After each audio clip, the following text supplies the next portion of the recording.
C'est un plaisir de vous retrouver encore une fois dans ces samedis soirs sur Sen TV, la télé leader du Sénégal. Bonsoir à tous et dal leen ak jàmm ci seen émission c'est samedi soir. C'est samedi soir di leen may musique bu neex en live avec des artistes musiciens qu'on ne présente plus, hein, des artistes qui viennent partout dans le monde mais aussi des personnalités publiques. Alors tey, je vous promets que vous aurez une excellente soirée parce qu'on a sur scène un auteur, un grand auteur, un batteur, un compositeur, un guitariste, mais surtout, de surcroît, un vrai chanteur. Bonsoir, monsieur Grand Cheikh Ndigal Lo. Bonsoir.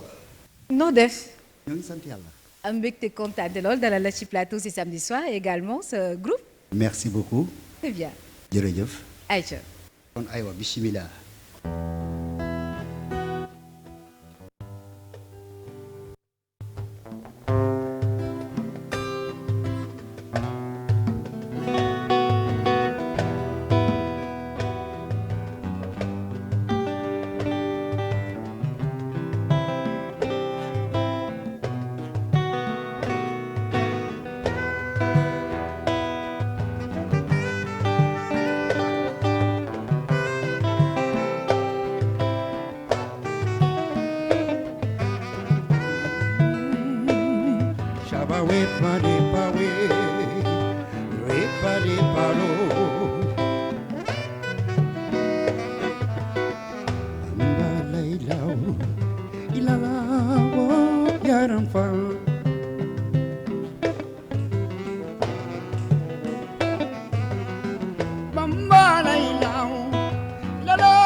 sama jotaay di ka Alaaji Mam Fallu Mbakke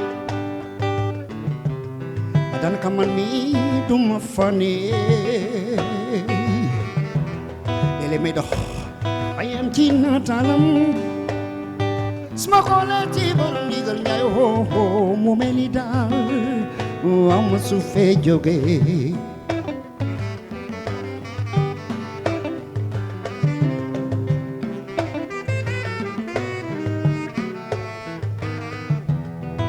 Rasulullah masakal Islam Ibra Fall gën a góor amul morom Mustafa Mbakke muy Rasulullah Mamadou Mustafa Fallo moom lañ tuppee Rasulullah Fallu Fallo moom la Yàlla falle ko buñ ko falle moom des nañu faale Sëñ Abdou Khadar Mbakke imam ji Sëñ Saliou Mbakke yàlla na fi yàgg te wér amiin ya rabbana amiin barke borom ndigal njanjare fal ma dégg ndembay yendoo liggéey fanaane root gaañi nalaw banan xuret bagi nan na kokoriko Ibra Fall taluloo di nalaw dafa dal si kër ma soo ku njël fanu la nak ilalaw fal ma dégg ndembay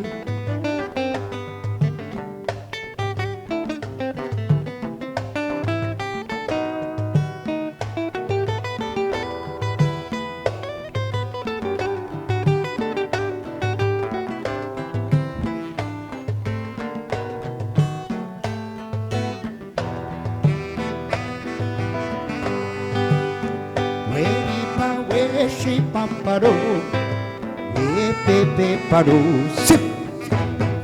Nyaj majaleria, yendo liggéey fanaane si kër. Nyaj majaleria, yendo liggéey boole taxan. Falay la law.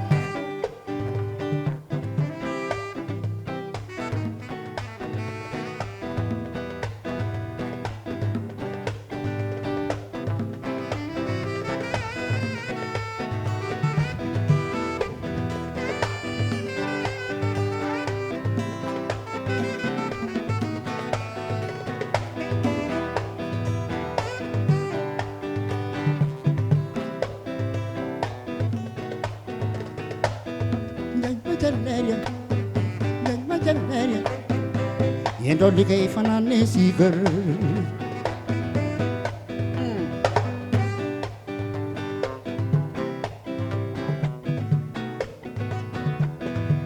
Cheikh Bamba Tawlo Moustapha yi Cheikh Ibra Tawlo Moustapha yi faalo diggante Marwat ak Safa bi aji war fa doge bay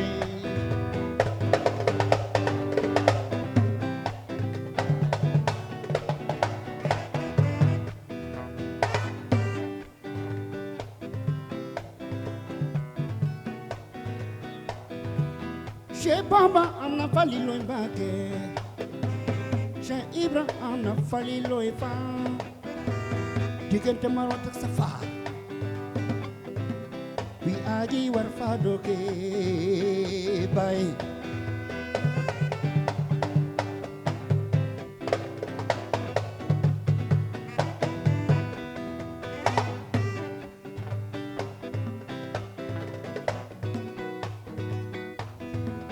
Cheikh Bamba am na Falilu Mbàkke Cheikh Ibra am na Falilu Faal ku xam na fale Falilu mu ñu jëm doo ca torop bu mukk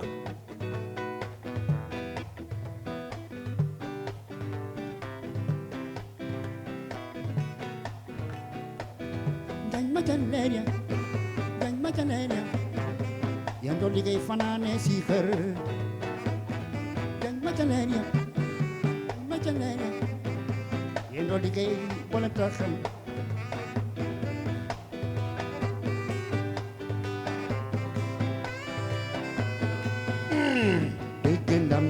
Vous voyez, c'est samedi soir et nous accueillons sur scène le grand Cheikh Ndigal Lo. Merci encore une fois. Mais ni ñu koy defee saa su nekk rek sur ces samedis soirs dama ci ànd ak samay ñaari xarit ya nga xamante ni ñoom lay bokkal plateau bi saa su nekk maa ngi nuyu Nafi Dieye di la dalal. maa ngi lay fay bu baax Yacine di la wax ni comme d'habitude rek jaratul may wax ay tuiles ravissantes ce soir. Merci encore comme d'habitude léegi nañ ko remplacer comme d'habitude. tout comme toi kon nañ ne comme d'habitude ah Papa San Seck nuyu naa la ziar naa la. Bonsoir Yacine maa ngi lay nuyu bu baax di nuyu Nafisatu di nuyu suñu kilifa bi Cheikh Ndigal Lo ak suñu beneen kilifa bi Omar Sow le légendaire guitariste ak ñu àndal ñëpp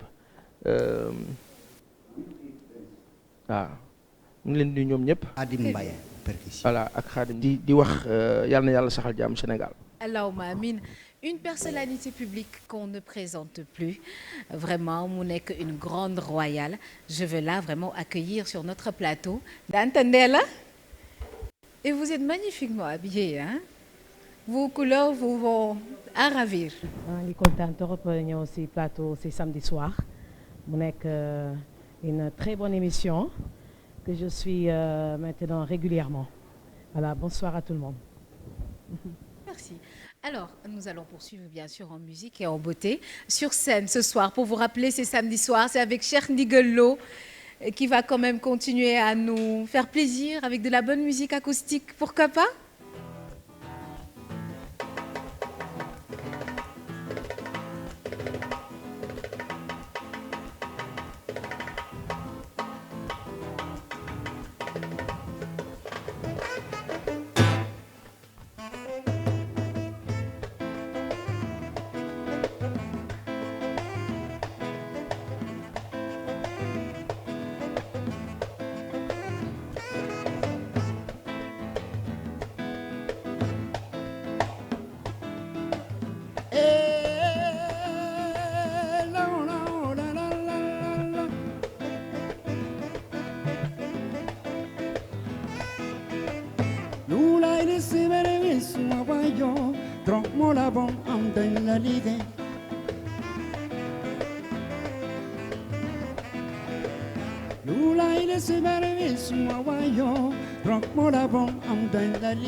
Che calo fare così per me, perché mi don due nimero.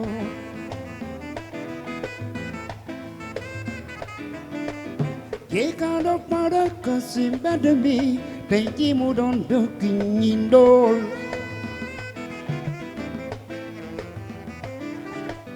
Yenye kam nyidop ciben Tenge walong bedemi den sonona Tenge walong bedemi Tenge walong bedemi Tenge walong bedemi Tenge walong bedemi Bedemi dal mom de jaklena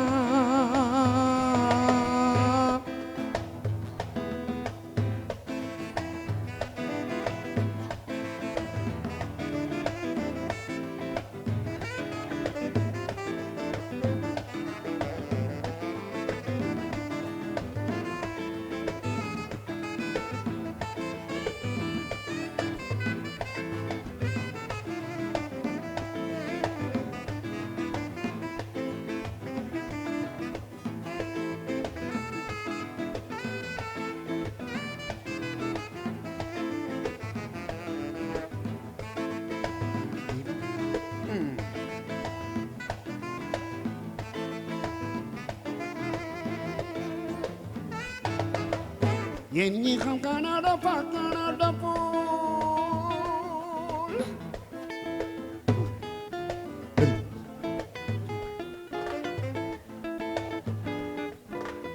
Yen ñi xam Canada fa Canada pool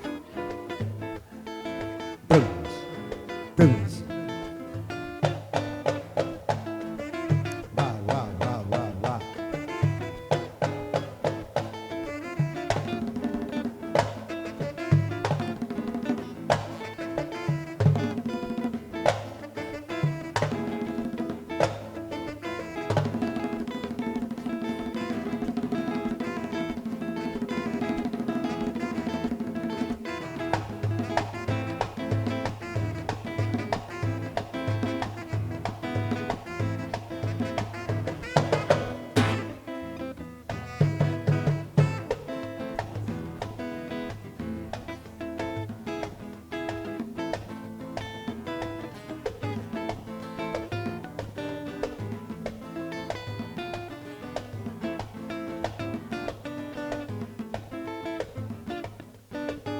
Yen ñi xam ñi def ci ben Tenge walong bedemi de sonona Tenge walong bedemi Tenge walong bedemi Tenge walong bedemi Tenge walong bedemi Bedemi dal mom de jaklena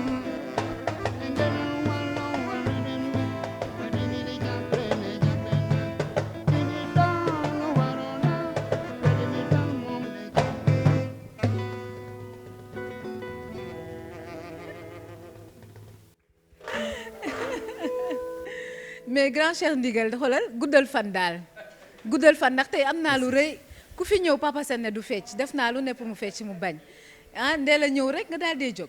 waaw non c'est que moom suñu xarit la te kenn mënu ko bañal dara c'est une reine. waaw c'est une reine de te gis nga de Cheikh Ndigal fecc loon na la de. waaw mënuma ko woon muñ moom. mënoo ko woon muñ. waaw émission dañ koy jox ak kam rek. ma ngi noonu dëgg la. ah c'est samedi soir. noonu la te samedi et soir on fait la fête. ku fi ñëw faaw nga fecc sax. waaw ndax lépp a neex. du dëgg. waaw. très bien alors Ndella naka affaire yi. ça va très bien. noo gisee très bien. noo gisee dëkk bi fan yi ah dëkk bi de man de comme que dama lolu woon 2019 xam nga dama lolu. 2017. 2019. 2019 nga lolu. dama lolu woon waaw. après bon 2020 nag moom que des 20 sur 20 partout. que des 20 sur 20. bah oui. waaye nee la lan moo xewoon 2019 ba nga lelu woon. non bon xam nga moi j'étais dans l'opposition et après on a perdu. Après j'ai rejoint la mouvance présidentielle et quand j'ai rejoint la mouvance présidentielle il fallait que je me calme, que je vois. Da nga transhumé quoi. Ouais, en quelque bon, sorte. on peut l'appeler comme on veut hein.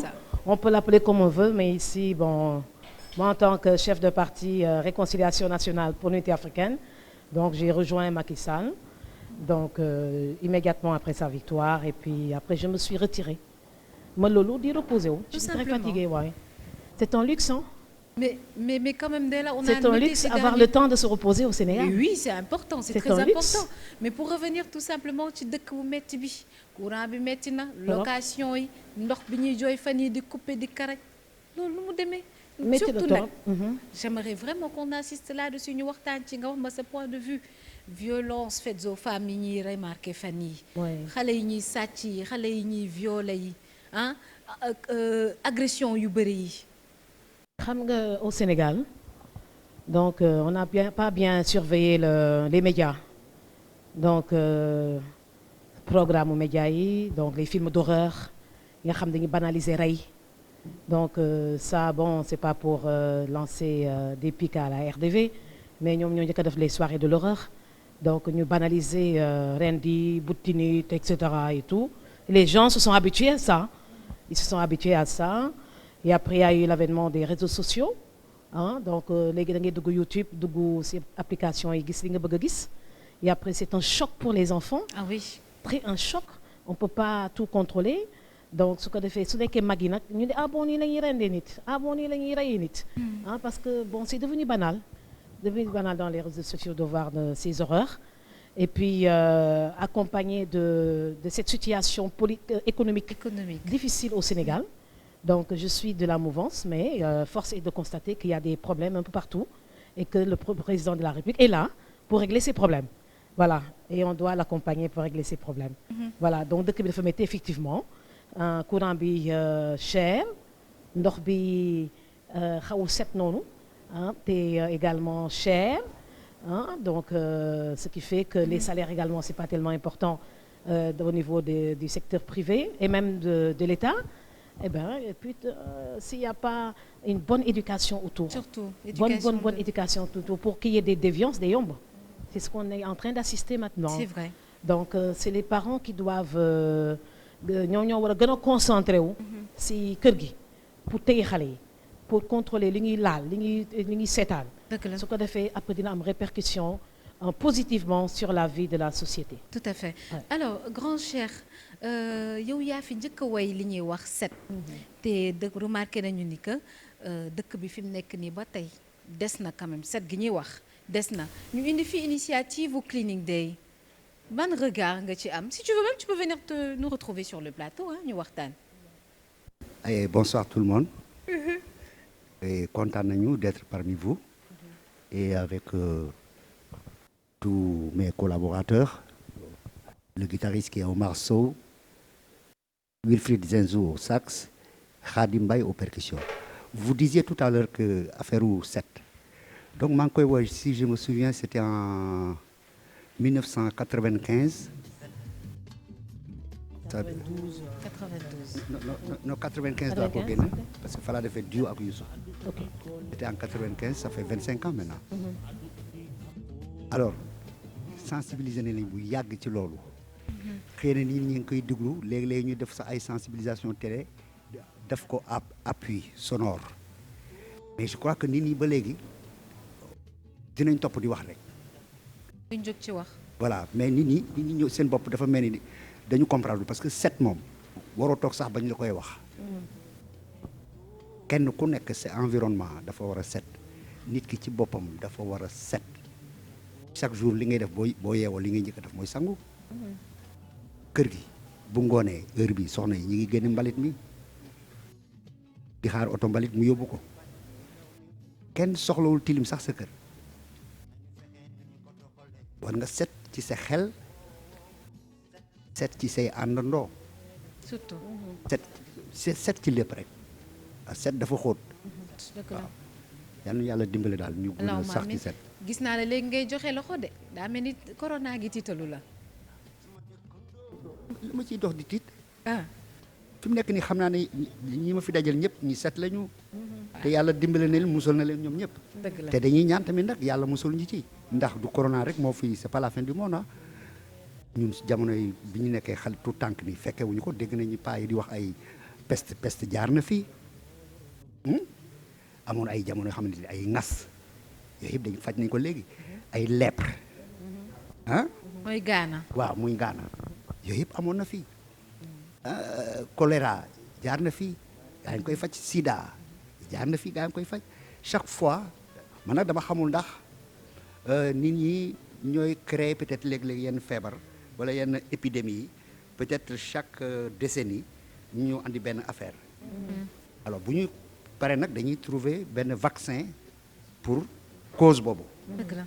Alors vaccin boobu nag bu ñu ko génnee y a combien de milliards de gens dans le monde bu ñu ko doon jaay bu ñu ko doon jaay sax 250 francs CFA nga multiplier ko ci planète bi yëpp c'est des multi milliards. Parce que bu ñu xoolee pharmacie bi peut-être benn moment nii actuellement nii presque doxatul ni mu doxee woon parce que nit ñi amuñu déjà pouvoir d'achat boo feebaree pour dem jënd yenn garab yi bi la joxee ay ordonnance commencé dépenser ay 50 xaw ma lan fekk yow sa pouvoir d'achat yeggul foofu tu es dans des problèmes léegi lan la ngay def dañuy dugg ci net bi ñu naa la boo jëlee ay Nevada yi ay olifera de moringa ak ay xaw ma naka gingembre li lay faj citron xaw ma naka petit cola lii donc on commence à retrouver kii bëri xam-xam yi bëri xam ne gaa ngi koy wasaare nii sans jaay ko nit ñi na commencé di dugg ci circuit boobu donc léegi seen médicaments yooyu bëri yooyu ñu doon defar léegi duñ ko gaaw a écouler te dafa am date péremption. tout à fait. léegi nan la ñuy def nañ créer maladie boo xamante ne ni épidémie boo xamante ne alors léegi bu amee moom il faut ñu andi vaccin. kon yow da nga gëm ni wala da nga bokk ci ñi gëm ni dañ ko créer. man je doute quoi pas gëm à 100% mais je doute daal parce que affaire bi doy na waar loolu chaque fois chaque décennie ñu andi beneen épidémie yoo xamante ne xam nga kenn xamul fan la jógee. c'est bizarre ça hein? C'est bizarre. Nafi. Il y a raison de se poser ce genre de questions quand même parce que j'ai entendu une autre personne mu def même raisonnement bi avec des explications vraiment plausibles mais bon après l'homme est le remède de l'homme moom je pense que tubaab waxoon na ko bu pare c'est très bien de s'interroger sur ça en tout cas ak lu ci mën a am rek yàlla nañu ci yàlla musal. Papa Sane. dama xam nga Cheikh dafa wax ci wàllu industrie pharmaceutique mondiale. te loolu xaw naa ci d'accord ak moom lu bare wax na chaque décennie parce que am na ci yoo xamante ni mën nañ jàpp tey bu ñu nekkee dans le registre du dogme de la croyance religieuse dañ naan balaa la maintenant quand on est sur la science mën nañ ne tubaab yi mën nañ faj lépp lu ne mën nañ ko faj souvent ci sens bi mu waxee day nekk benn projet de l'expérimentation à faire ñu ne bon on lance quelque chose il y a des pays dans les grandes contrées occidentales ñu nga xamante ni ils travaillent sur tout ce qui est virus te lépp lu dem ci wàllu virus dañ koy liggéey ba am virus boo xamante ni bii dañu naan bii Ebola la bii lii la bii lii la bii lii la condensé ko denc ko foo xam day sedd guy ay ati at ña fay liggéey ñan la tey jii nii toog nañu ñu ne mais est-ce que mbiru coronavirus du arme biologique mu rëcc gaañ yi ou pas xalaat la rek mais la question que moi je me suis toujours posée mooy pourquoi ñuy wax coronavirus corona en latin ça veut dire couronne léegi lu tax loo xamante ni day lor am doole boobu ba ñu koy tuddee noonu man ci foofu damay rejoindre Cheikh un peu que y a de la crainte qu'on peut avoir mais on n'est pas sûr alors Ndella ban impression nga am ci intervention yi nga dégg léegi. voilà donc Cheikh lu mu wax sànq am na solo. Si phytothérapie, c'est-à-dire le fait que la phytothérapie est en train de prendre une place importante, pas en Afrique seulement, partout dans le monde. Les gens se soignent au gingembre, au citron. Moi-même, je me soigne maintenant au gingembre, au citron, utiliser basilic, utiliser citronnelle, tout ça pour enlever le cholestérol, la graisse, et ça me va très très très bien. Je prends plus de médicaments anti-hypertensifs. Et depuis plus de 5 ans, et ça me va très bien. Et je ne suis pas la seule à le faire. Par contre, maintenant, le coronavirus, qui a une forme de couronne, qui a une couronne, c'est pourquoi on dit que coronavirus, c'est un virus qui existe. La preuve, ça fait des milliers de morts. Hein. Alors, on va quand même poursuivre notre soirée en beauté et en spectacle avec le grand Cheikh Ndigal Lo en musique acoustique. mbalax sax su la neexee tey moom lu la neex defal seen bi yaa ko moom.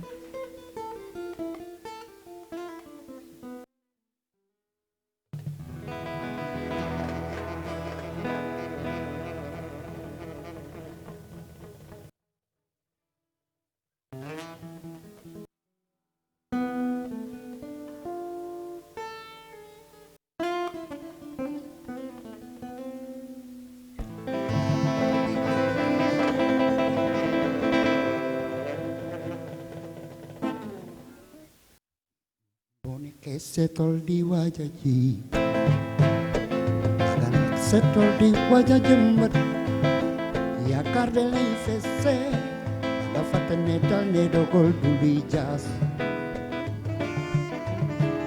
mën na la fekk ci bërëb ne la tias ne la tias ne la tias ne la tias ne la tias yu mu la daal fu ko reex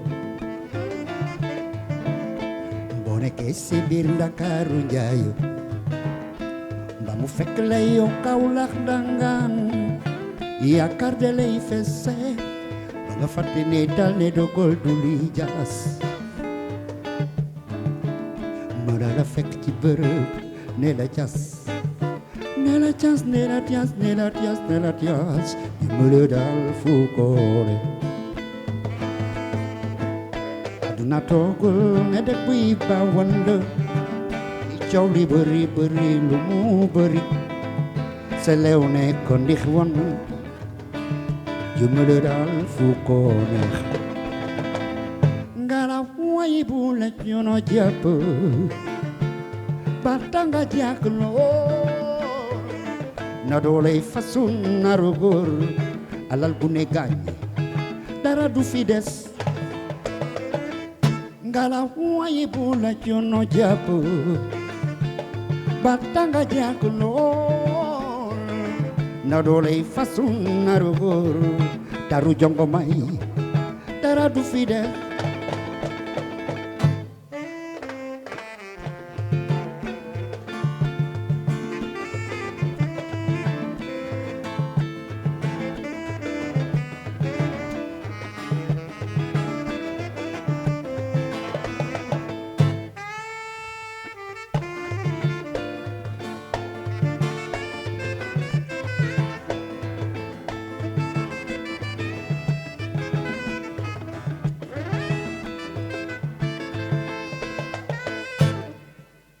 aduna toogol ne dëkk buy bawanda i coow li bëri bëri lu mu bëri selew ne ko ndix won jumile daal fu ko reex yàgg yàgg bawul dara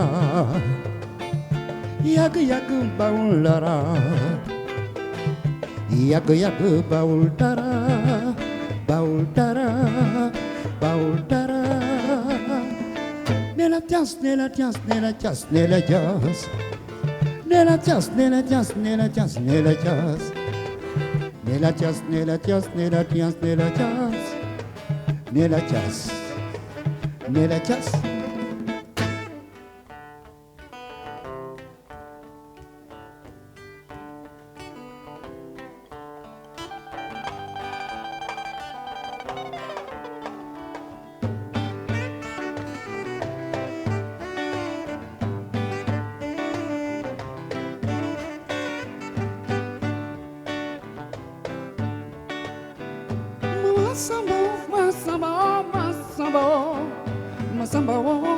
Masamba wo yaay ki ñuy dimbale fi ba fa ñu jëm digal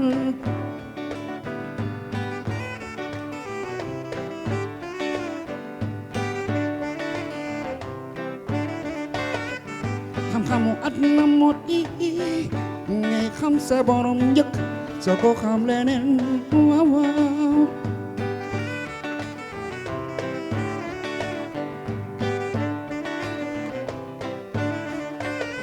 ni jami aduna moo di am wér gu yaram soogo talat naw boy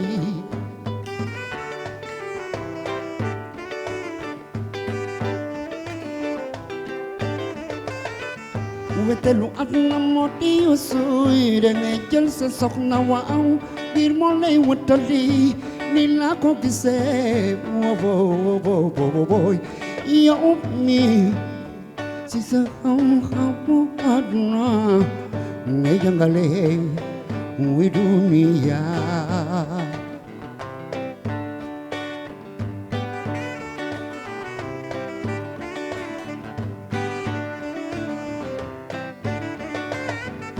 mama samba masamba masamba masamba masamba masamba nyanjare mi si sa amu àdduna ngay dimbale muy duniya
Masamba, oh Masamba,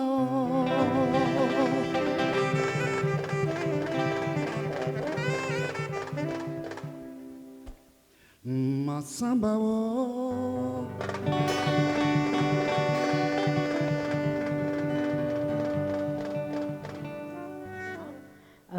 Moi, j'adore Cheikh Ndigal Lo, hein, depuis toujours.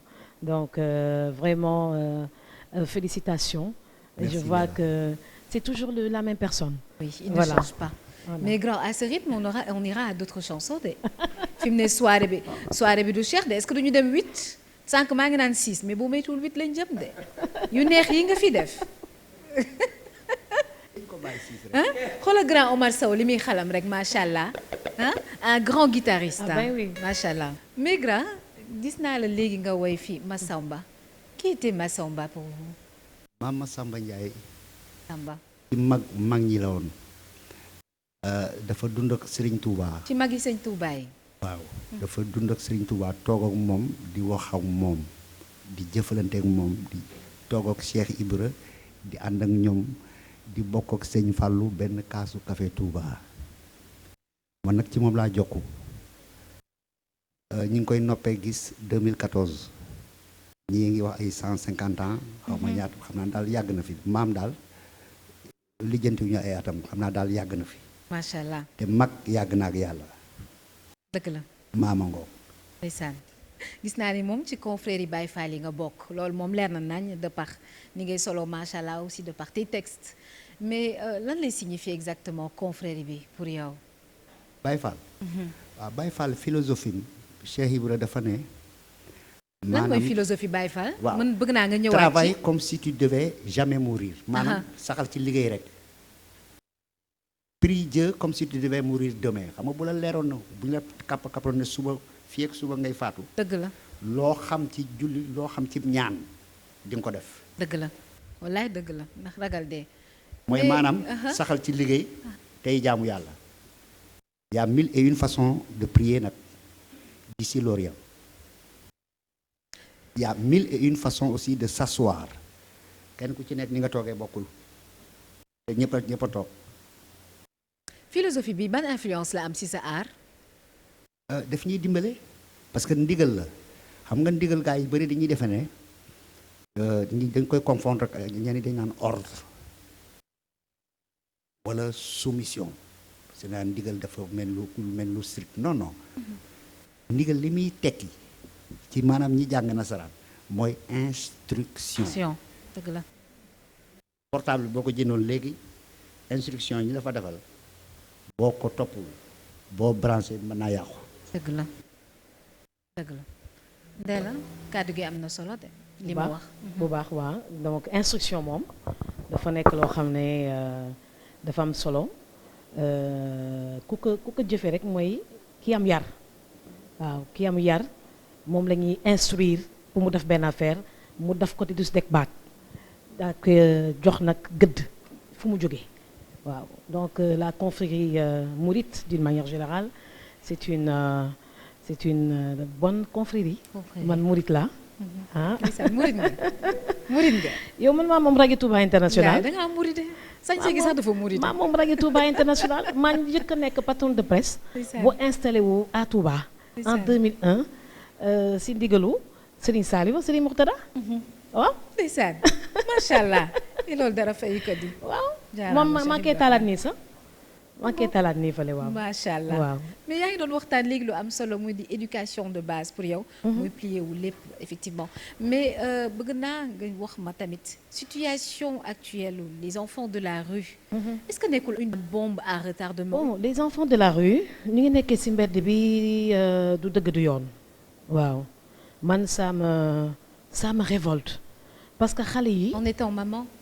en étant maman mais bien sûr ça me révolte parce que xale yi seen place du ci mbedd bi seen place du mendier di yelwaan ci mbedd bi après ñu leen di seetaan comme ça xam nga temps yee passé je pense c'était en 2009 état bi jógoon na ci pour interdire la mendicité des enfants et puis ça fait le show durant quelques jours je vais dire et après tout est retourné comme si de rien n'était et ça nous révolte en tant que maman di gis xale yi yow nga yóbbu sa doom muy jàngi pendant ce temps gis beneen xale bu même âge nekk ci feu rouge yi di yelwaan ñu leen di yelwaan loo xam nga loolu du dëgg du yoon donc loolu moom état bi daf ci war a gën a am apporter des mesures fermes. mais manque de suivi boobu c'est dû à quoi. mais ça c'est dû au ministère concerné donc lu tax ñuy relâcher l'instruction ndigal bi joxe woon nañ ko pare pourquoi relâcher. donc dafa war a am suivi et après il y a tellement d'espace au Sénégal pour former ces talibés donc l'État doit penser à créer des espaces d'accueil de formation de ces enfants et puis contrôler nos frontières parce que ñu ci bëri ñu ngi jóge Guinée-Bissau Guinée-Conakry donc Mali donc contrôlons nos frontières et accueillons avec humanité les enfants qui ont réussi à franchir quand même les frontières dans des centres d'accueil. Donc c'est faisable. C'est très faisable. Très très très faisable parce qu'il y a de l'espace pour ça.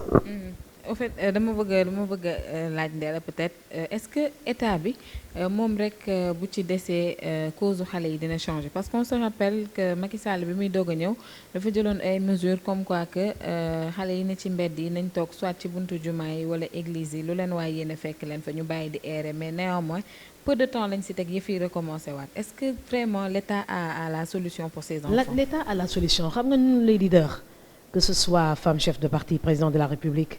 Donc le problème qu'on a c'est un problème de suivi donc quand on donne des instructions si gars yi dinañ ko expliquer dinañ ko appliquer direction yeeg ministères yi dinañ ci jóg ñëpp jóg ci def ci benn show médiatiser ko mais quelques jours après relâchement c'est pas le président Macky Sall qui relâche mais c'est les ministères et les directions concernées yow fexe nga ba comme le grand point Liberté 6 bi gis nga coono bi nga ci daj pour nettoyer ko désengorger ko mais suy gars yi suñu bëggee dellusiwaat dafa war a am benn suivi ferme donc on a un problème de suivi de la part de nos différents ministères et de nos différentes directions donc kenn waxu leen ñu relâcher ñoom ñoo relâcher seen bopp voilà l'instruction a été déjà donnée ndigal bi joxe nañ ko ba pare kon lu tax nañ ko wéyal kay donc chaque fois qu'il y a un obstacle ñu continuer def suivi donc il faut qu'il arrive à mettre en place les personnes qu'il faut à la place qu'il faut qui sont fermes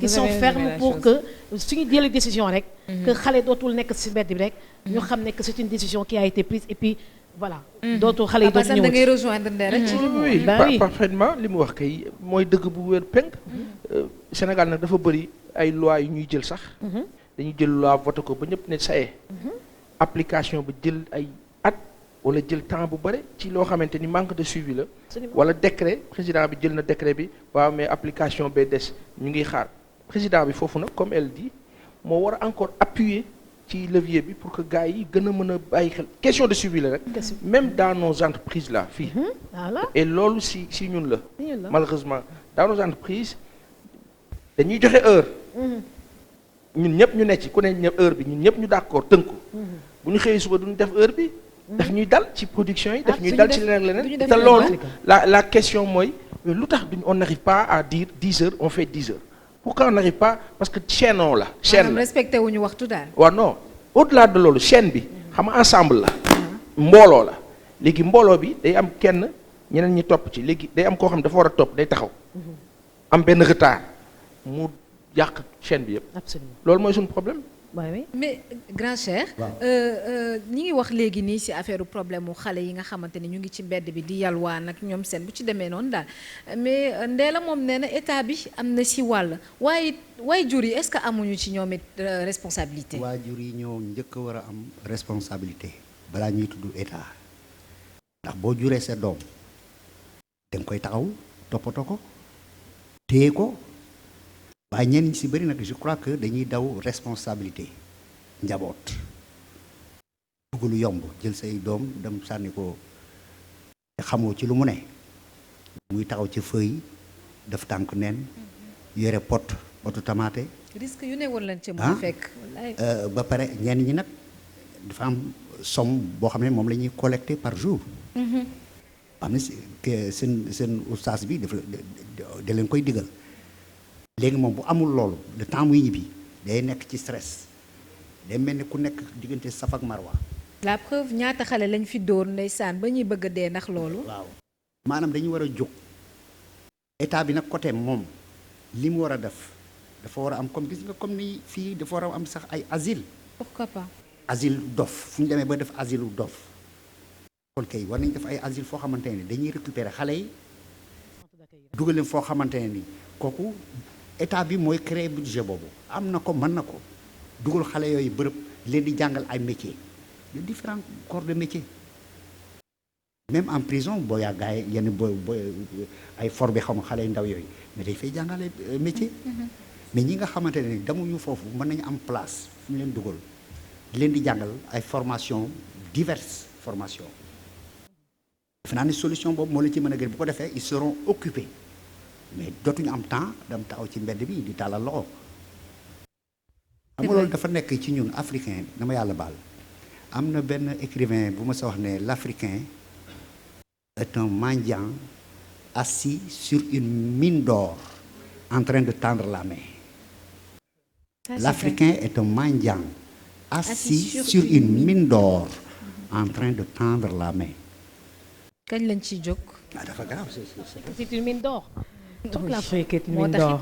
ñi ngi jógee fu ne di daw si di ñëw fi mu nekk nii. et encore li grand Cheikh doon wax léegi je pense que dafa war a nekk initiative propre au État mais ici il y a quand même dans le privé ay nit yu nga xamante ne dañu créer ay centres d'accueil pour accueillir ces enfants là de leur propre gré voilà alors que loolu état bi moom moo leen si waroon jiitu c'est juste pour consolider li nga xamante ni tonton Cheikh wax na ko léegi par rapport aux enfants de la rue. ni lay demee saa su nekk dans ces samedis soirs dañuy waxtaanee tout ce qui touche à la société sénégalaise en général mais aussi dañuy waxtaanee musique n'est-ce pas? On peut retourner sur scène si vous voulez. On est là, on est déjà prêt. Allez, on y va. Voici Cheikh Ndigal Lo. waaw ñu doroo leen morceau lu tax. ayca morceau mbëggeel la ndax. ma nga noonu. La vie c'est l'amour aussi.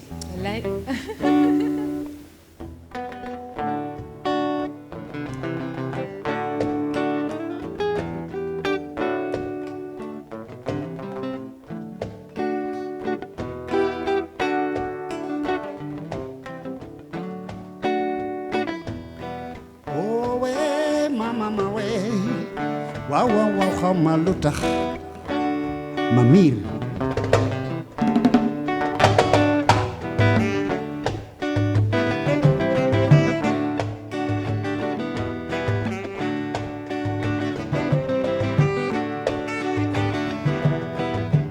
li tax ma bëgg la yow chéri tey ma waxaat la ko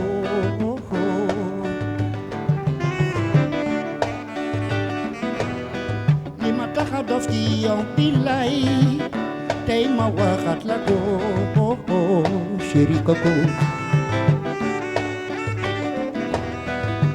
li tax ma miir ci yow billaay tey ma waxaat ci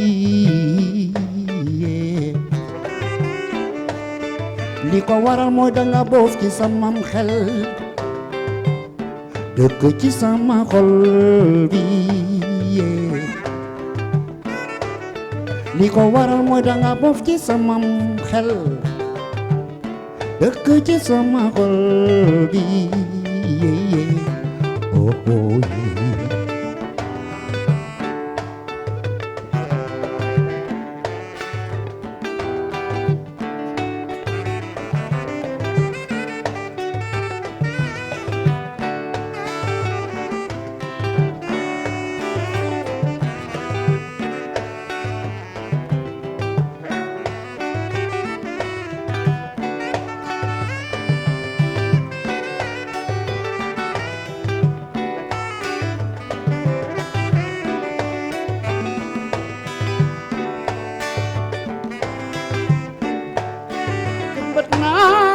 ci sama diggi xol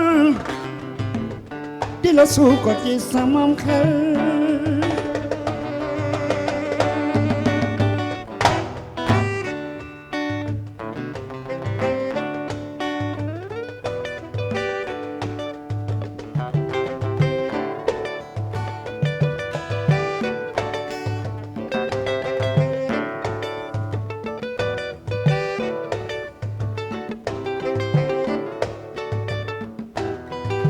ngay màgg ci sama ruugi tey law ci sama jëmm ji di tontor ci samay bët mu waw ah chéri bëgg naa la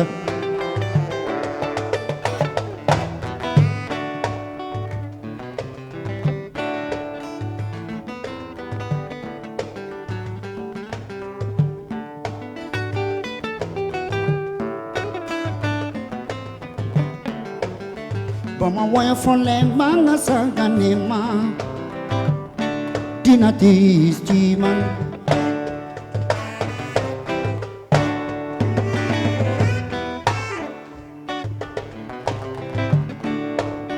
Bama woyofale ma nga sagane ma dina tiis ci man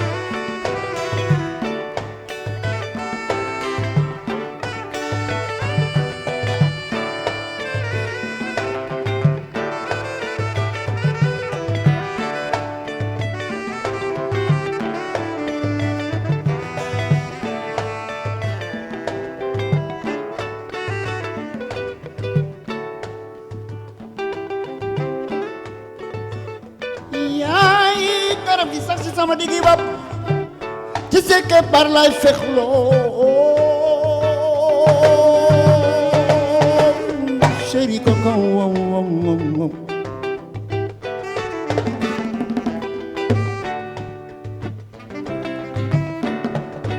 bama moy fone ma nga sagane ma dina tiis ci man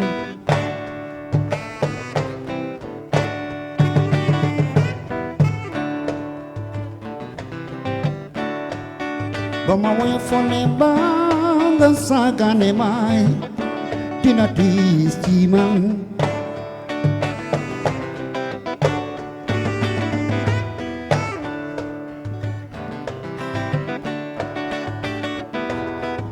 c'est que par lay fexloo di dundu ci sa meññeef tey baju ci say reeno ba ma woyofole mbaa nga sàggane ma dina ci si man waaw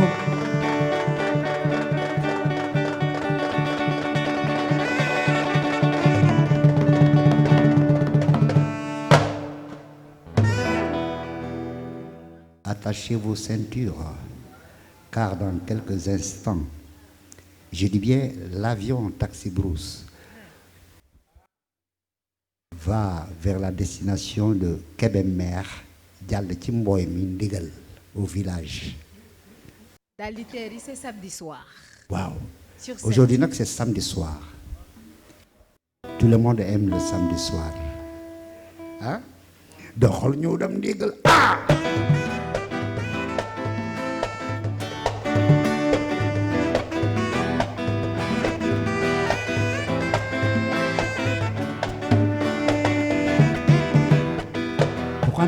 Kandem bidani dolem mbaya buloko kandem bisa ko ji xam-xam waaw mbake buloko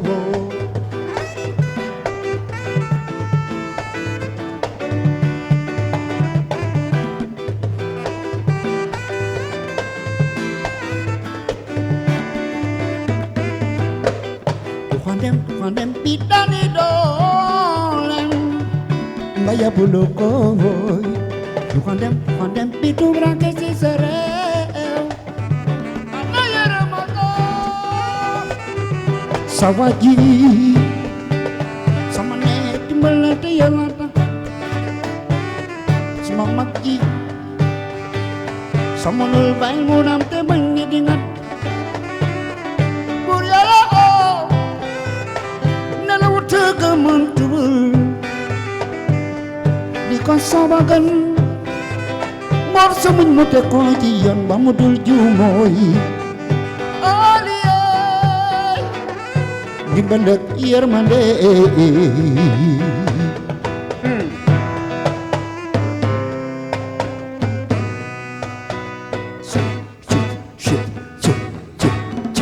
doxal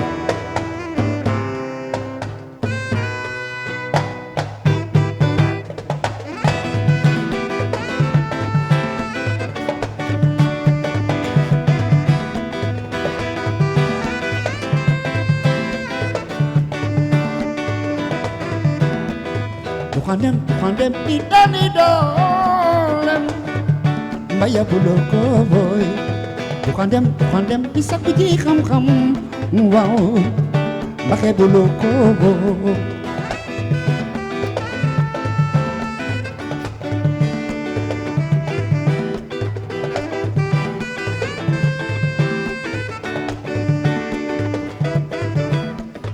kandem bidani dolem mbaya buloko kandem bitu branke si serew anayere mako sawaji sama ne dimbal te yàlla ta sama mag ji sama nul bañ mu dam te bañ ni di ngat bu yàlla oo nelaw ko ke man tuubal di ko sabagan mal sama muti ko ci yoon ba mu dul juumooy aliye dimbal ak yërmande doxal fan jaga yaaram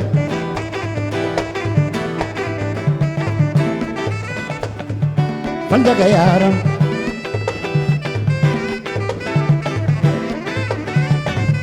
fan jaga yaaram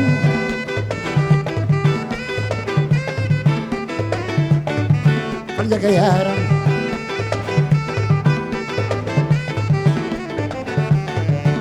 Faljaga yaram la ilaha illallah sayyidina Muhammadu Rasulullah Faljaga yaram la ilaha illallah sayyidina Muhammadu Faljaga yaram dimbal ak yërmande sayira baatin aduna ko ila yawmi dini Faljaga yaram suma nan jërëjëfati ba ma nan jarama xam nga ne ma ko yeno Faljaga yaram la ilaha illallah sayyidina Muhammadu Rasulullah Faljaga yaram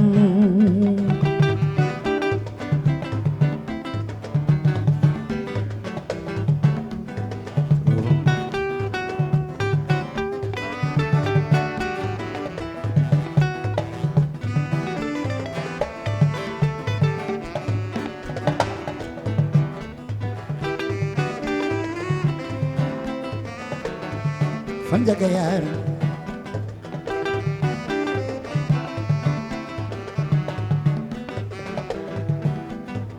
ni la ilaha illallah may sobiti kumba fal alal lewul ñaro ma samba njanjare ci dëgg dëgg dëgg yaay borom digal njare njare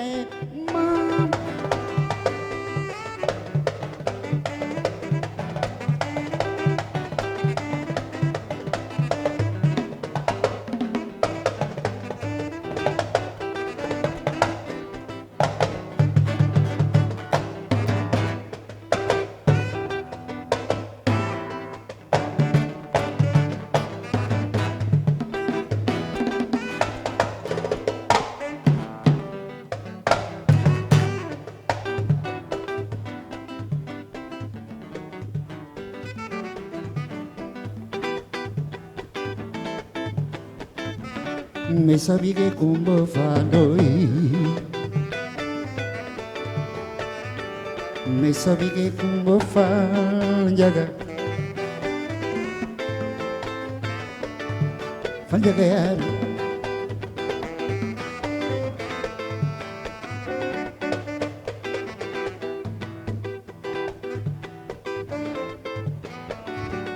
me sabige kumba faloi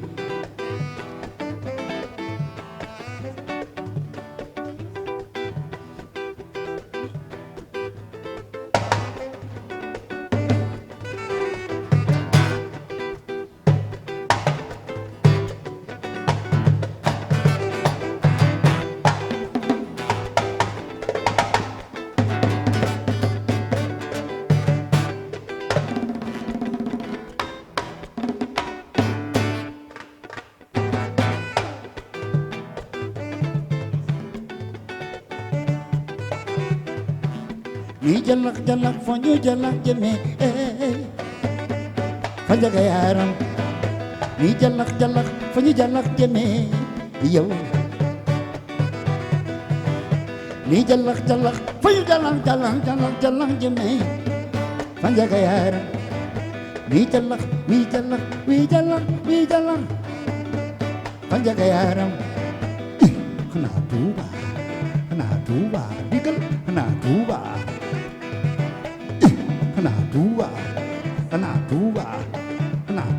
Faljaga yaram xanaa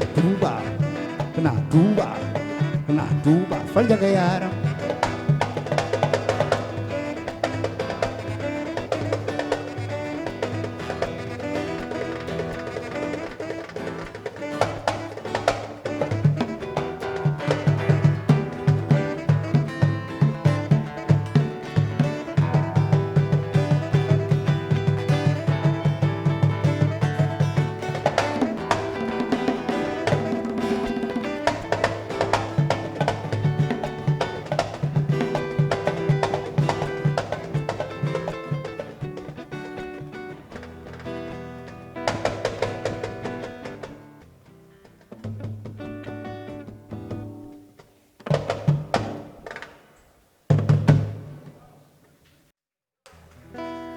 Merci. Wow, wow.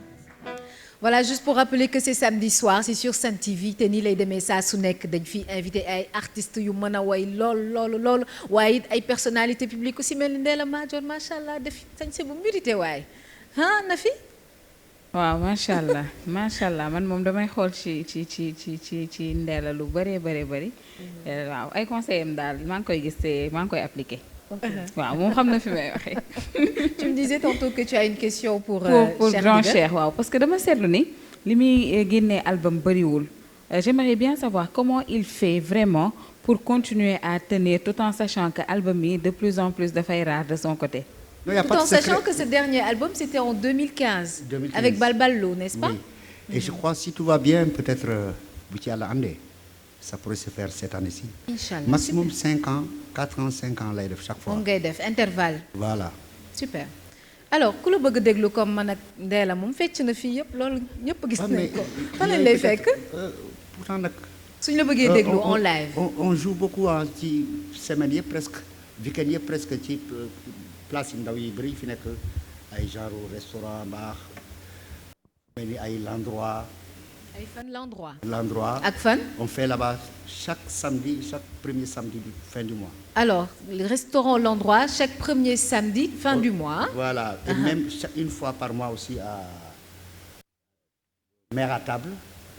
C'est vers les Almadies. Mère à table. Mère à table, la Mère à table. D'accord. C'est un restaurant aussi. Il y a aussi une fois par mois à Mbour. Mbour aussi flamboyant, hôtel Les Flamboyants. Je fais faire chaque mois. Voilà, sans compter de gauche à droite, on a des offres quelque part, on joue. mi ngi noonu. Le plus souvent tous les week-ends. Parce que gars yi léegi dañuy def ay SMS la ñuy envoyé. D'accord. SMS groupé. Voilà. D'accord, ak réseaux sociaux yi aussi. Voilà, ak réseaux sociaux yi. Ils font pas trop de publicité moo tax ñi bëri duñu xam. D'accord. mais Yaas. man dama am benn question boo xam ni. grand dama ko bëgg a laaj monsieur Sow Oumar.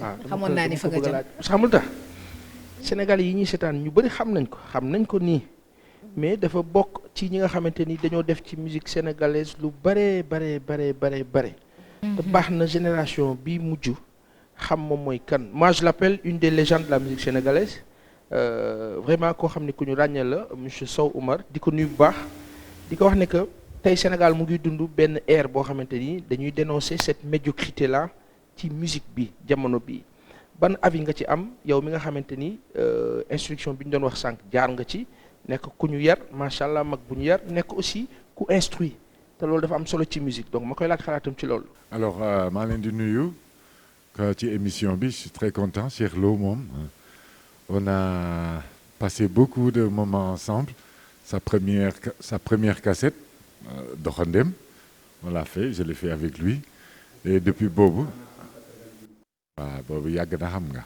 ben 30 ans léegi hein. On a cheminé ensemble et là, on se retrouve ces samedis soirs. Alors, je suis très content d'être là. Man nag musique def naa ko lu yàgg médiocrité bi comme li nga wax je pense que bon léegi avec les réseaux sociaux les gens sont un peu dispersés quoi. Nous avant on n'avait pas ça. Ñun dañ doon toog di rechercher quoi. Léegi c'est facile et puis avec les nouvelles technologies maintenant avec le numérique chacun a son petit studio chez lui. Et il y a beaucoup d'individualité. Chacun est dans son coin. Et la musique, c'est quand même union là quoi. C'est pour réunir, pour fêter quelque chose ou pour partager des moments durs, des moments de joie et tout. Donc les jeunes aujourd'hui, li ma leen di wax mooy il faut que ñu liggéey rek. Ñun def nañu lu bari fii man personnellement def naa fi lu bari. J'ai joué avec tous les ténors du pays ici. De Youssou Ndour à Omar Pène, à Baba Maal et Ismaël Lo, Cheikh Lo et beaucoup d'autres, Viviane et ainsi de suite. Mais je crois qu'on est trop dans la facilité. Sortir un morceau aujourd'hui, c'est facile. Tu es chez toi, tu allumes ton ordinateur, tu mets ton micro, tu fais ton petit truc et puis c'est sorti. Et puis tu balances ça dans les réseaux sociaux et tu crois que tu as atteint quelque chose. Mais non, c'est là que ça commence à être compliqué. Parce que je crois que ceux qui sont vraiment avertis, ils ne sont pas dans les réseaux sociaux. On ne les trouve pas là-bas. Non. Ils savent vraiment. Donc les gens sont toujours dans le buzz. Boy, gis nga ñaata vues, am na 1 million de vues, am na 5000 vues en 10 minutes. Alors que ce n'est pas ça. Et ça paye aussi, hein? Hein? Ça paye aussi. Oui, ça paye. mais c'est parce qu'on est dans une autre génération. Ça paye, mais un peu, c'est confus, quoi. Parce qu'avant, tu avais des groupes. Avant, tu parlais de Diamono, tu disais Super Étoile. C'était un groupe où on partageait. Mais si chacun est dans son coin et il veut faire sa musique à lui, tout seul, bon, c'est facile, hein? C'est facile comme ça, mais de l'eau moins musique. Tu veux dire par là que ce gain facile gâche la qualité en quelque sorte? Mais bien sûr. Mais oui. Et puis gain, il faut voir gain entre guillemets. Hein. Gain, c'est quoi aussi? On est 15 millions de Sénégalais. Si tu as le buzz à la télé ou dans les réseaux sociaux pour 15 millions de Sénégalais, attention. Parce que je crois que les grands groupes ont fait les grands festivals. Avec Chirlo, on a été partout. Des grands festivals où c'est 50 000 personnes sur 3 jours. Des enfants même sont nés à ces festivals-là. Bon, c'est pas c'est pas en jouant dans des clubs. Je discutais tout à l'heure avec un élément je crois qu'il travaille avec un jeune Sénégalais qui chante ici. Je ne vais pas citer son nom, mais je lui disais, il faut éviter d'être, par exemple, en Europe et jouer pour une communauté à toi. C'est ça. Tu vas, Youssou N'Dour, il a fait ça dans les années, je ne sais pas, 80, je ne sais pas moi. Il jouait pour une communauté, mais après il est allé à Bercy, où c'était plus grand. Costaud. C'est ouvert, quoi. Oui. Je crois qu'on est sur une mondialisation, un village planétaire. Donc nous aussi, on doit y être, quoi, mais pas dans notre coin. Dans notre coin au Sénégal, et puis on se dit, bon, voilà, ça y est, c'est bon ici. Non, on est sur une planète où c'est des milliards et des milliards. Donc, jeunes yi li ma leen di wax mooy ñu liggéey, quoi. Liggéey, c'est toujours aussi pas facile pour eux, hein. Yombul pour ñoom aussi, parce qu'il faut la formation. Il faut les écoles de musique. Il faut il faut que ñu am, par exemple, il y a des jeunes qui sortent de l'université ou qui ont eu leur bac. Ils disent, moi, je veux faire l'art. Je veux faire la musique ou la peinture ou le cinéma. C'est pas seulement, il faut être dans un bureau avec une cravate et tout. Non, c'est pas ça. Il y a des jeunes, ils ramenent musique aussi, c'est quelque chose, c'est un peu, c'est une science. Tu vas aux États-Unis, il y a des collèges. Moi, j'ai eu des jeunes qui sont venus des États-Unis, ils étaient 15, ils avaient quoi, 13 ans, 12 ans, mais ils sont dans des instituts de musique là-bas, dañuy jàng musique, parce que musique, métier là aussi. C'est pas vrai que Marie Rondo, Dour, affaire bi neex na dañu dem, non, c'est un métier aussi. Donc, xam ni dafa am législation aussi. Il y a un bureau des droits d'auteur ici, la SODAV, il y a quoi, il y a les studios, il faut former aussi les producteurs, il faut former les managers, il faut former les techniciens. C'est toute une chaîne, comme il l'a si bien dit tout à l'heure, c'est un maillon, quoi. Où chacun chaîne bu nekk maillon bu nekk ci chaîne bi da nga am responsabilité, comme dans la politique aussi, comme dans tout, je crois. Ce que je trouve énorme fi mu nekk nii mooy que j'en suis sûre que li ngay wax bëriwul et ça se sent que ni xam nga bu baax monde musique. Grand Dembel ñëw na fii ñu wax loo ko mais lii fii rek la mën a amee dans ce samedi soir, c'est énorme ça. C'est énorme et peut-être pour clore fi bu waxee mooy que dégg nga li la Cheikh Lo wax ñoom dañuy jouer ci ay festival de 50 000 100 000 personnes pourtant ci système buzz ils n'existent même pas, on les entend même pas, on les voit même pas. Ils gagnent une fois plus que ñiy buzz fii maanaam yaa ngi buzz on t'entend mais tu gagnes rien du tout. La preuve xoolal prix wu Sea of Africa bientôt ce sera décerné ou sera même décerné à Youssou N'Dour pourtant jox nañ ko grand yàgg na il y a des années en arrière te kenn mësu koo dégg moom en général il ne fait pas de polémique ni de. Cela veut dire que liggéey bu am qualité bu baax bu jaar ci formation mooy yoon te foofu la jeunesse bi war a dem. mu ngi noonu bu jógee ci musique bi nag bëgg naa xam tàndee la lu la tax a doon célibataire ba tey.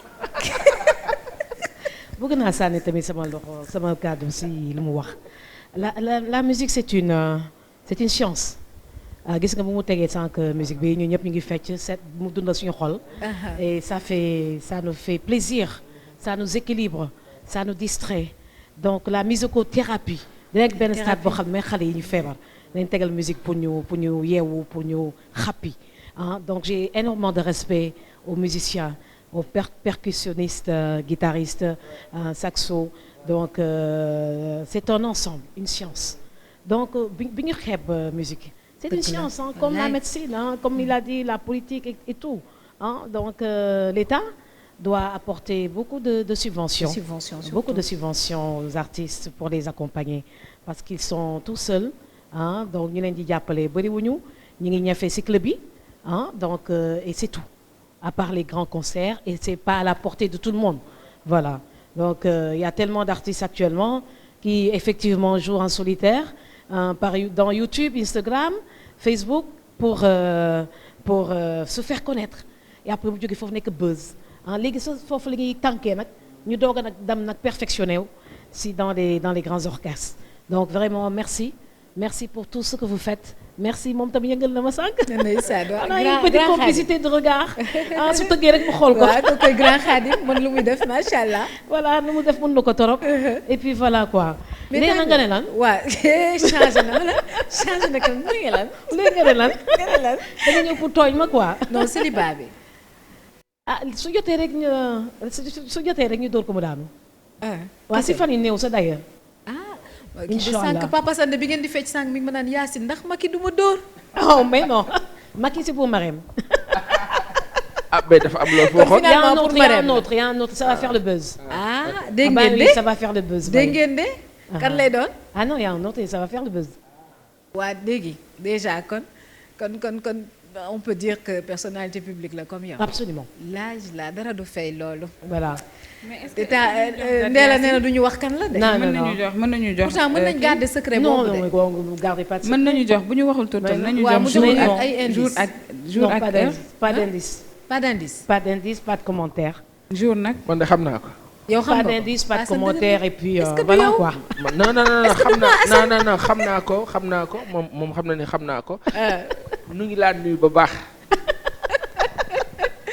en tout cas yàlla def li gën bu dee loolu. absolument bëggoon nañ nag mu nekk exclusivité fii nag ci biir Sen TV. ñu xam kan lay doon. dinaa fi ñëw waay. fi ko dooree mu daanu rek. waaw mais ñun ñu ko wax de. waaw ñun ñi de. waa Sen TV. tu sais toi tu es ma grande copine quoi. Et tu sais pas. Tu sais moi j'ai même boudé quand tu fais pas le journal je regarde pas le journal de Sen TV le matin. Qui moi? Ben oui. Je me réveille à 6h30 pour te regarder mais maintenant tu le fais pas régulièrement. Eh ben je zappe. Je vais être régulière. J'aimais bien quand tu le faisais le matin à 6h30. Non mais j'y suis toujours voilà. Mais c'est pas régulier. Oui. waaw damay yër du ma la gis après ma ne xam nga ma dafa am caaj. xamu ko am na ko ma ne nee na ma ne mea culpa c'est moi. Ben oui. tu sais xam nga soo commencé si média moomatuloo sa bopp. dina am ay yenn rendez-vous yoo xam ne soo ko raté. Mais ça fait un tremblement de terre pour les hôpitaux un peu partout. Hein. Parfois nag du lu ma gënal. C'était un rendez-vous très matinal. dëgg la. Eh ben écoute tu nous as sevrés comme ça. Ah oui je continuerai quand même à vous donner tout ce dont vous avez besoin vraiment en termes d'information et en termes de présentation également. N'est-ce pas? La présentation dafa neex le matin à 6h30. Ok mi ngi noonu. Merci beaucoup en tout cas encore une fois on avait accueilli sur ce plateau Ndella Madior Diouf directrice de Safir FM merci mille fois ci ñëw ci plateau bi nga xamante ni moo di ci samedi soir di la dalal nag saa soo bëggee nangu déglu musique bu neex rek fii lay doon sur scène voilà donc saa yi leen ma wooyee rek dinaa ñëw c'est avec beaucoup de plaisir hein. Donc ces temps-ci j'ai remarqué que j'ai reçu beaucoup d'invitations parce que 2019 j'avais refusé à beaucoup d'invitations beaucoup. Mais bon, après, depuis une semaine, j'ai fait pas mal de plateaux. Ça m'a permis de voir qu'il y a une bonne évolution. Tout à fait. Très, très, très bonne évolution. Sen TV a beaucoup évolué à l'intérieur. Voilà, et ça, vraiment, je suis très contente pour Bougane. Et puis, partout, hein, je vois que ça bouge. Xale yi ñu ngi ñëw. Une nouvelle génération d'animatrices, de journalistes. C'est bien, ça bouge. Ça bouge et je suis toute contente de voir que ça bouge. di ñaanal yàlla nag Bougane Gueye Dany mi nga xamante ni day jox chance xale yi. à ce que justement ñu extérioriser seen talent. wane seen bopp exactement di ko ñaanal gudd fan ak wérgu yaram li mu soxla lépp ci D-Média yàlla na ko yàlla defal ci barki borom Touba sama ñaanu bopp la nag mi ngi noonu Papa Sane Gueye Seck. allahumma amiin kalbi te mu santale ay Gueye. kalbi Gueye ñoom Gueye rek amul problème dañoo bëgg ceeb nag. bon déjà xam nga Bougane ay ñaar yoon lay ndékki ñaar yoon lay añ ñaari yoon lay reer day goûter day grignoter keroog dégg naa mu taxaw ci boobu koñ bi naan taleen ma biscuit. day sonn du sax lekk ndax liggéey bi. na fi merci beaucoup ñun tam ñu ngi lay jaajëfal bu baax a baax. ba fii ak fukki fan ak juróom. bu soobee yàlla fii ak 15 jours daal ci tubaab. Merci beaucoup. Merci à grand cher Ndigal, à tonton Oumar Sow également, Khadim également, qui y aurait saxophone. Ambroise. Nuyu nañ la bu baax di la remercier aussi, n'est-ce pas? Et on va terminer en beauté cette soirée bien sûr avec le grand cher Ndigal Lo. Ceux qui nous suivent et on se donne rendez-vous dans 15 jours, c'est samedi soir, ni les demee saa su nekk comme j'ai l'habitude de vous le dire sur Sen TV, la première télé leader du Sénégal. Merci à toute l'équipe technique. À très vite.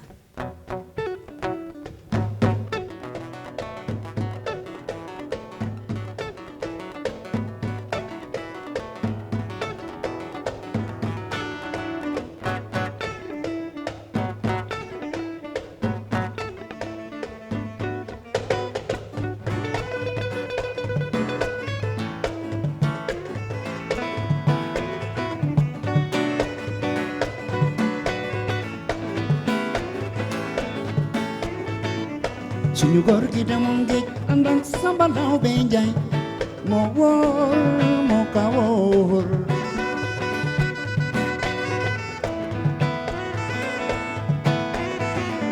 suñu góor gi demoon géej ànd ak Samba Laobé Njaay moo wóor moo ka wóor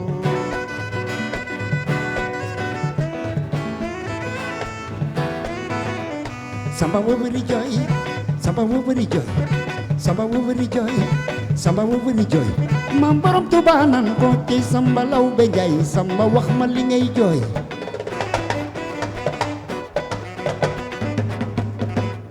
Samba Laobé nan ko Mbàkke xam nga li may jooy dama xam ne mag bu daan reer ba suur di xëyee ndekke am xaarum tulaaber man xiif nga may gaañ soo waxul dinaa de man xiif nga may gaañ soo waxul dinaa de mam borom Tuuba nan ko Samba loolu jarul jooy moo wóor moo ka wóor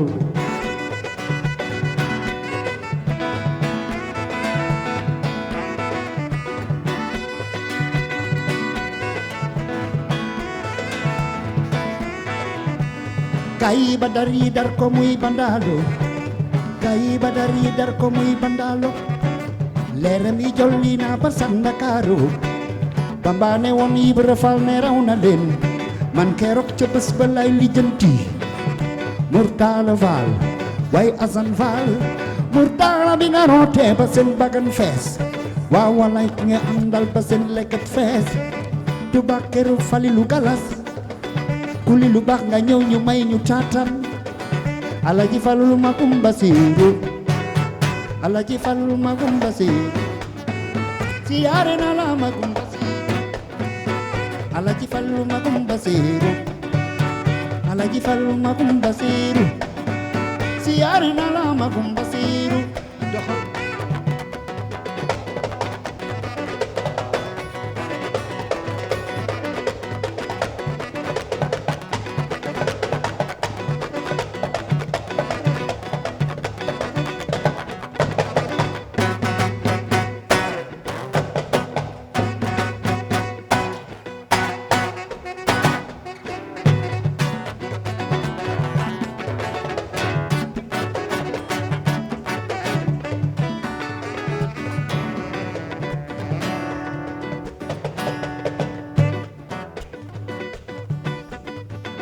suñu góor gi dem ci géej gi dem dellu si yat jógul gabar jógul nga nay jógul xar baa xama ni xërëm jam ñi gore leen te wuy si mooy pexe doxal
ndigal dooley Baay Faal Seex ndigal lu ndigal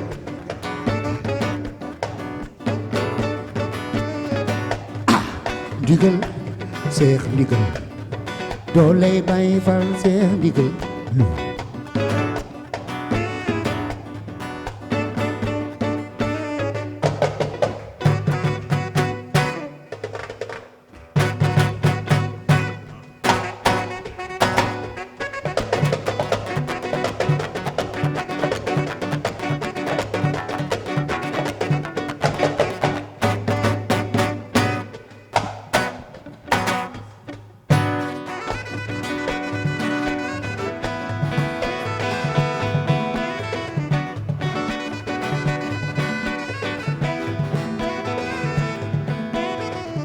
suñu góor gi demoon gi ànd ak Samba Law bi ñaay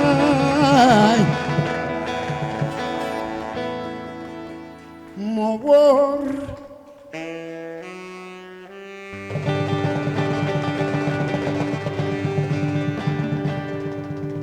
moo ka wóor